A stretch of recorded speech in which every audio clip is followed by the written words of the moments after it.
Poseidon's fury was a mountain of water, shattering the raft into nothing but splintered wood and broken dreams. I watched from the cliffs as the foam swallowed him, then dove into the churning white. I dragged him from the salt, his skin cold and slick with blood, a ghost clinging to life.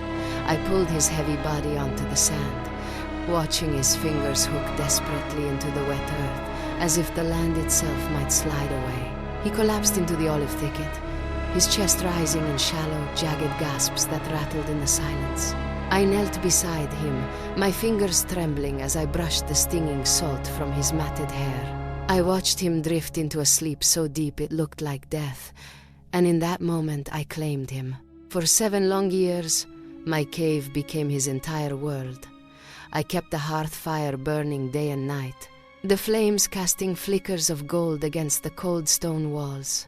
I wove the scent of cedar and thyme into the very air, until the fragrance clung to his skin like a second garment. I fed him the food of the gods, pressing the sweetness of ambrosia against his lips, whispering of an eternity that would never fade or tarnish. I offered him the stars and the moon, a life without end.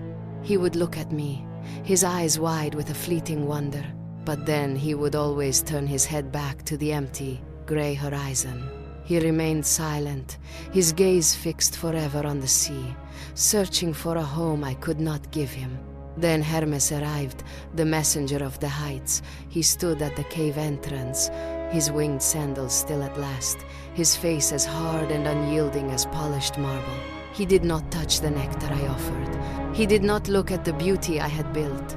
He simply pointed a finger at the horizon and spoke the words that shattered my world. Zeus demands his return. I threw a bronze bowl against the wall in a fit of rage, the sound echoing through the cavern like a dying heartbeat. I paced the length of the stone, my voice rising in a scream that shook the very stalactites above us. I shouted until my throat burned, reminding him of the god's own dark appetites and their hypocrisy. I bared my soul and my fury, yet Hermes did not blink. The command was absolute. The mortal was to be released. When the messenger vanished, I walked to the headland where the wind bites. Odysseus sat there, his back to me, his hands buried in his long matted beard. I placed the bronze axe at his feet without a word. He took it, his knuckles turning white against the dark, heavy metal. I stood on the shore as he lashed the logs together, watching his scarred hands tremble as he tied the final knot of his escape. I filled his water skins and packed his grain, my movements precise and cold as a winter morning.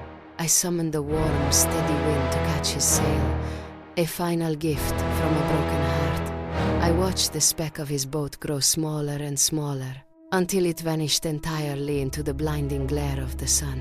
I turned back toward the cave, and the silence was a physical weight. The hearth was nothing but gray ash.